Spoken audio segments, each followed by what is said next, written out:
Hey, welcome back in.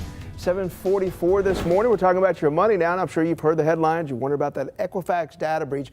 What is your best plan of action? Joining us this morning here to talk about that is Michael Wagner from the Wealth Group. Good to see you this morning. Good morning.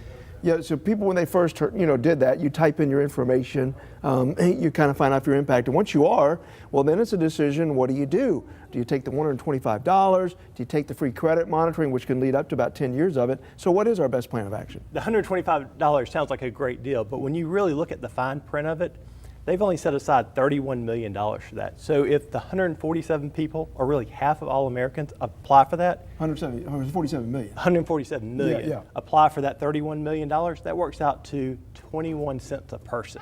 So you might not be getting all the $125. So you're not guaranteed to get the 125? Correct. Okay. You might, but it's probably will be substantially less. Okay. So we recommend going with the credit monitoring for 10 years. You have to assume with Equifax and all these other companies that have had data breaches, you have to assume your information's out there. We think the best way to prevent identity theft is to play really good defense. And part of that defense is to have a credit monitoring system that alerts you as soon as there's an issue, as soon as someone opens up an account in your name, to alert you that is, so you can research and see if this really is yours.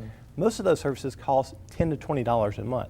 So just by getting the credit monitoring service, that's somewhere between $1,200 to $2,400 of savings that you could have over 10 years. All right, now, depending on the type of credit monitoring company you go with, they will pay you, or at least cover any losses that you might incur if your information gets stolen and used while you're using that service. Any idea if this Equifax will probably fall on the same lines? So Equifax actually, if you are one of the people who had their information breached in there and you've suffered damages from there, so say your information was breached and you had to hire an attorney or a CPA, or you actually lost money and the credit card company didn't refund it, you can actually file a claim on there for up to $20,000 that they will reimburse you for on this. So it's really two things. One, the credit monitoring, if your information was on there and was breached, you get the credit monitoring service.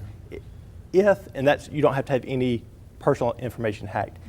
If you have suffered losses, you can claim up to $20,000.